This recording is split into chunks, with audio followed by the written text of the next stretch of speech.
ปลี่ยนชิ้นบังทุกคนเปลี่ยนชิ้นบังขับเองไปเองเลยเนาะโอ้ขับเองไปเองเลยขับไปอยู่นี่สร้างมาอยู่นี่ก็สบายเว้ยหัวหน้าจ้างนี่กะจ้างไปกุ้มพาเลยนะจ้างขับพร้อมจ้างแป้งพร้อมเลยเด้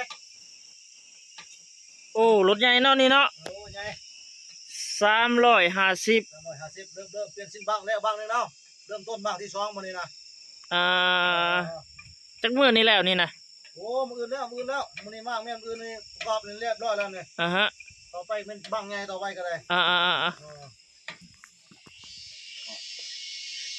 มาขบวนมาเต็มหมดโครงการนี้ท่อนจะเป็นทางแป้งซุปได้เหรอเนี่ย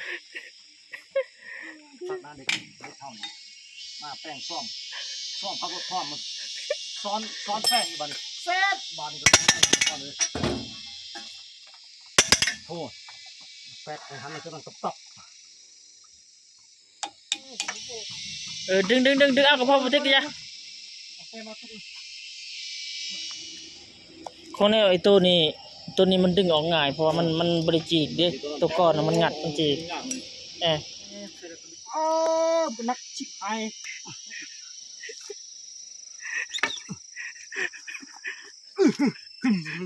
ทำไมมาสภาพรังเลิกเวียงไปตาเอาเลยกำลังเมื่อแป้งเยือนเนี่ยแป้งเยือนมาครับลุงมาแป้งสิวองกินเลยมาโหหนักโหอะไรก็ได้มาทุกคนเป็นสินบังเริ่มสตาร์ทบัง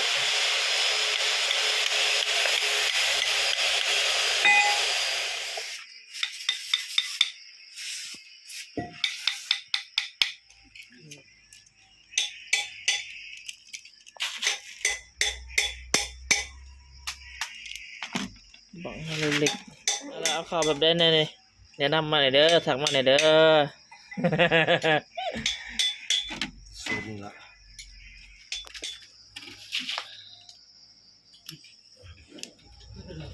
จ้านเนี่ยเปลี่ยนชิ้นบังเลยเนี่ยสร้างพรบริการรับเปลี่ยนชิ้นบังเรียบร้อยมันบอกเรียบร้อยสำหรับปอกวิธีปอกหรืออุลิงมันนี่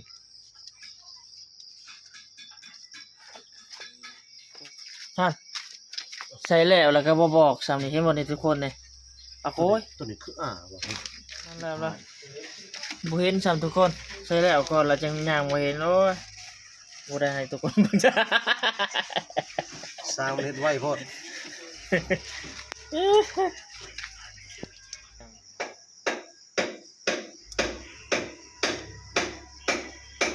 นี่เด้อสั่งเลย2 คนนี่เด้อ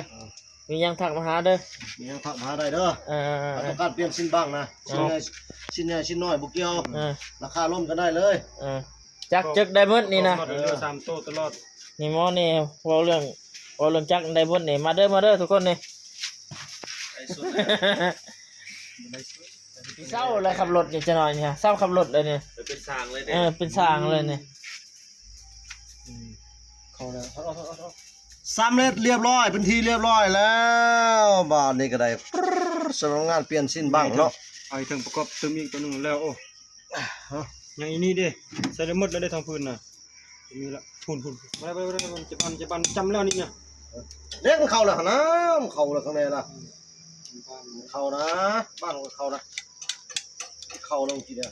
ชิ้นกันขี้ฝุ่นซื้อนึงชิ้นกันขี้ฝุ่น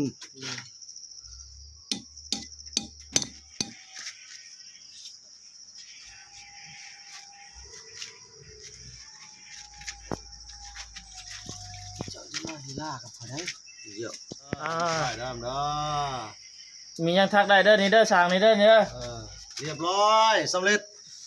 เสร็จสิ้นสำหรับ2 ชุดในชุดนอกนี่เรียบร้อยแล้วทุกคนบังที่2แล้วนี่ยังอีกบังสุดท้ายบังไงบังที่3ยังบังเทิงแล้วเสร็จสำเร็จแล้ว2 บังเรียบร้อยประกอบสำเร็จวันนี้โอ้มื้ออื่นแถลงเพิ่นออกงานได้แล้วมื้อนี้ออกงานดึงโตบ่ขึ้นชิบหายโอ้ยอย่าเว้าแนวนั้นแม่มันสร้างเสียหายแล้วมันลิกบ่พอว่าสร้างเสียหายแล้วดึงแขนบ่ขึ้นว่ะตายโลดนั่นนี่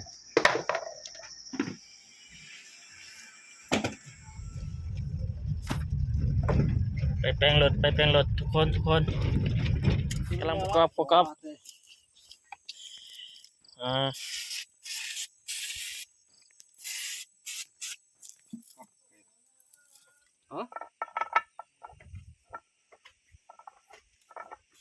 ประกอบแล้วเนาะประกอบ ซุปมันคลอหันลงไปก่อนเดี๋ยวบ่พอ เด้ออยู่กระโปรงอ่ะกำลังสิใส่ทุกคน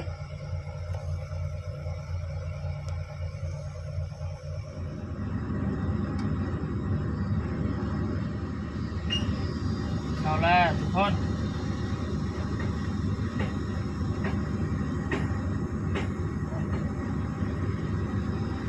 เรียบร้อยเด้อบังที่3แล้วได้อวันนี้เด้อขั้นอันเก่านี่แหละบังที่3นี่โอ้สร้างใหญ่นี่เนาะ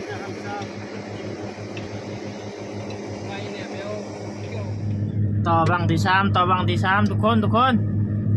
บังเทิง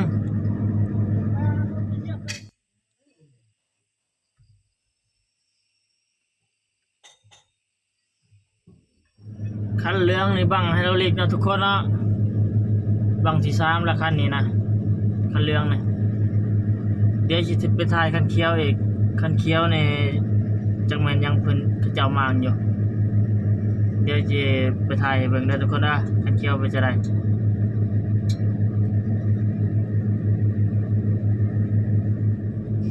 มันจะมีคลิปต่อไปอีกเนาะทุกคนเนาะมันจะมีคลิปต่อไปอีกเนาะจะไปต่อคันสีเขียวอีกเนาะวันนี้เนาะไปเบิ่งนำกันว่าการคนจีนเขาแปลงเป็นจะได้มันไปเลยโอ้หมดเลยทุกคนหมดเลยตัวนี้โอ้หาเต็มที่เลย เนี่ยคุยหรือไหนเฮ้ยเนี่ยคุยหรือถอด เปิดหมดเลยเนี่ยเปิดบึดเลย มันจะเปลี่ยนมันแกนบ่มันเปลี่ยนตะบังแล้วเนาะเดี๋ยวมาเป็นชุดบ่เนาะมาตะบังเปลี่ยนบังเปลี่ยนหัวนี่แกนเก่าติ้วละเก่าผู้เลี้ยวละอีหยังอยู่นี่คือว่าต่อเพื่อนได้ท้องเลย บาดหมดเลยบาดหมดเลย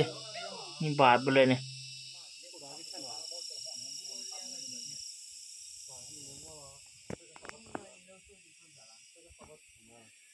บาดหมดเลย